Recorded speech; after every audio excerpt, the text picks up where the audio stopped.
Hi guys, it's me George, creator of the Bearsons and Ben the Bear here. Okay then. Now, because however, today on my main retro channel, apparently my main retro channel is now at 10k subscribers. So that was a lot of subscribers that I had to make deal with. Now, because I kept it going, or since I kept carrying on uploading some random content, such as the VHS opening and closings, DVD openings and closings, menu walkthroughs, the Bearsons, Ben the Bear, and loads of other good stuff. Oh yes, and even children's GTV continuities with me and George Bryn and all. Okay. Right, and just before I get on with this video, I have an announcement to make. Now, you probably know about my other channel called the Bearsons channel, right?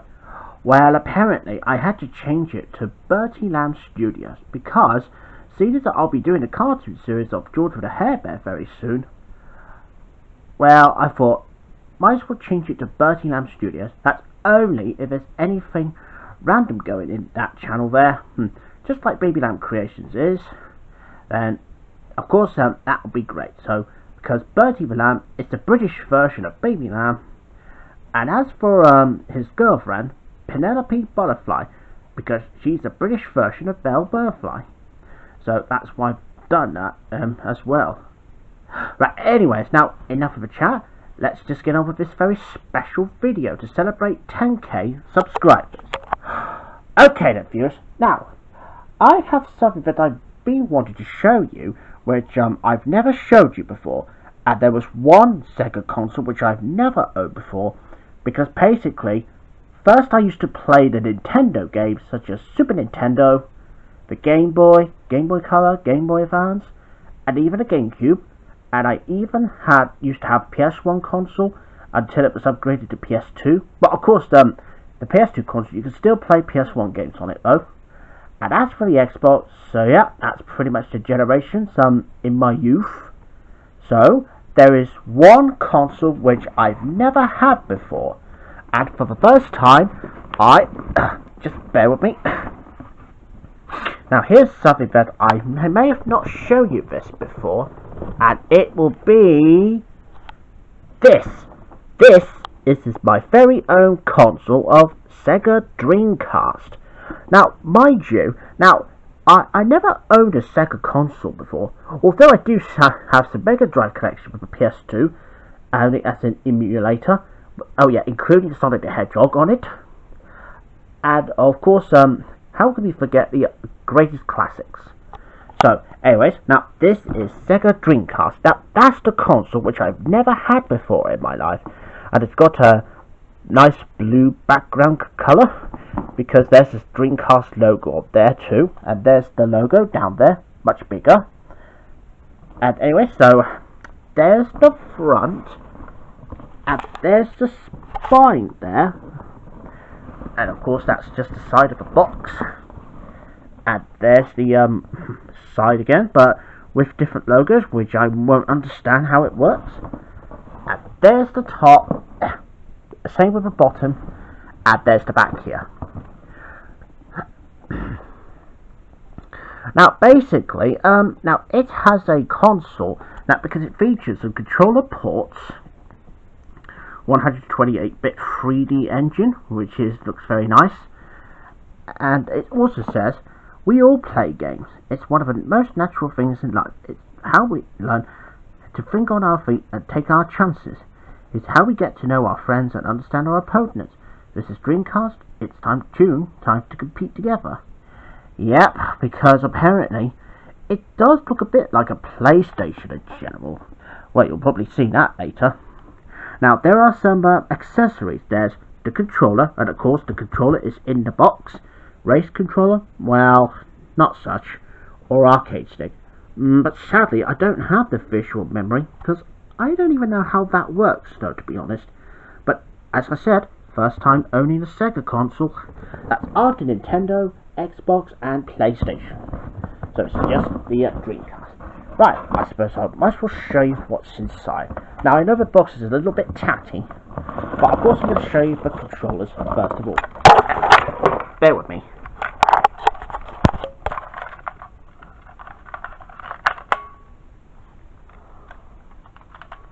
Okay then. Now, as you can see, now this is a Sega Dreamcast controller, because basically it's got all those nice coloured buttons here. So yeah, it's kind of a bit similar to Super Nintendo, but this controller is way bigger. And there's the directional buttons there, and there's the left analog stick, and there's even the start button. And of course, that would have been a bit like a visual memory unit in there. So yeah, because this is why I've never owned Sega consoles in my life. So yeah, it was well worth a pickup. Of course, it does cost a lot of money though. But hey, I have another good news before I continue. Now, at my work placement, right, at Taunton, I actually have earned £540. That's basically through my earnings throughout the weeks since February that I started in Taunton. So yeah, that was well worth getting through an effort to this. So yeah, those are the leads, and as you can see, that's a little bit like a Nintendo GameCube controller. Yeah, very similar. So yeah, it's like a flashback to all those things.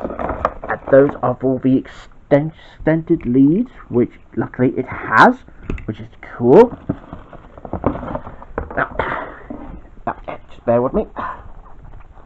Now that, however, would have been a power, which is one of the strangest things I've never seen, because that would be a bit like a power unit.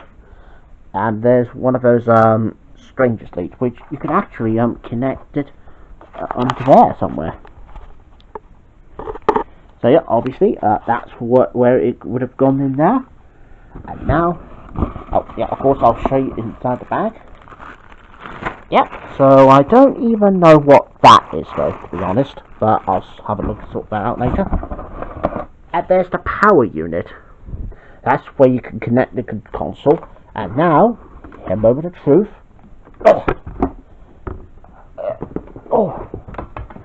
Right, and here is this gorgeous beauty here. Now, this is the real thing, the Sega Dreamcast console. So yeah, it's a bit like the GameCube and PlayStation 1 all over again in general. Because apparently, now there's the front there with the blue swirl logo on top. There's the top. There's the front. Oh, and as you can see, it says compatible with Windows CE, which I don't even know what that is, but it does have A, B, C, and D. So yeah, and there's the side, and there's another side, but I think this one's got the heater. Yeah. There's the back. Now there's the AC in and AV out, and there's serial. That's like the internet or something. And there is the bottom bit there. Yeah, because well, it does have a warning that said shock hazard, do not open. Yeah, well I plan not to. Anyway, right, and now to show you how it works. Now, first of all, when I do this, see, it's a bit like having PlayStation 1 all over again. And if I do this, that is what it looks like. And if you press the power button, see, because you'll probably see the red light coming on there. And of course, now that's pretty much that I can show you about the Sega Dreamcast console. Oh yeah, and speaking of Dreamcast, well, I do have some free games which I'm going to be testing later on after I've done this video. Right, so let's crack on. So here's the very first game, or probably as a launch title, let's say. Now this one is Sonic Adventure. Now, because I may have already played Sonic Adventure DX Director's Cut on the GameCube before, well, did used to, but that was until I get this. So I thought this one would be much good. So there's Sonic the Hedgehog in the front here. There's the front. There's the spine. And of course there's not much of a side because it's got a strange blue bit on there. And the same with the top and the bottom. And there's the back. Right, and I'll just show you the manual first. Yeah, bear with me. And there's the instruction manual for Sonic Adventure. Yeah, and I know it's not very colourful, but hey, at least it has some good characters though, which is very cool. Oh yeah, and of course that's the side up for the manual. And I'll show you where the disc is. Well, and there's a disc for Sonic Adventure. And look at this. Now this one's in very good condition, because I guess that could explain why Sega's Dreamcast is the most forgotten console probably in the world, since the PlayStation, Nintendo and Xbox took over. So yeah, I'm so glad to pick this one up. Oh, and of course, if you're wondering where I got this one from, well, it was from CES after I got this Sega Dreamcast console. So yeah, that's Sonic Adventure. And now moving on to the next one, Sega Rally 2, which is also known as Sega Rally Championship. So yeah, well, although I have played this game at the arcades before, yeah, but never had that on my own at that time. So I think this is the only way to play that one on the Dreamcast. So this is why I got it. So here's the front, there's the spine, and there's the back. I'll just show you the manual very quickly. Yep, there's the manual for Sega Rally.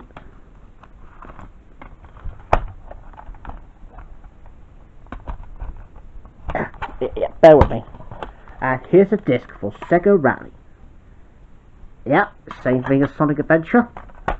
Now, both of these games are from CES. They're not from Geek Portal. But this one, on the other hand, is. So this is Choo Choo Rocket. I've never heard or played that game before. So this is one of the strangest games I've never played before. But anyways, yeah, seems as it's not happening, I'll just take the disc out. But don't worry about the back and spine, I'll show you in a minute. And there's a disc for Choo Choo Rocket. Yeah, this one, this one's a bit, it does have a few scratches on it, but by the time I give this one a test, it will work. But if not, I'll probably have to take that back to Geek Portal, which is not a very nice feeling. But anyways, now, there's the spine for Choo Choo Rocket, and there's the back.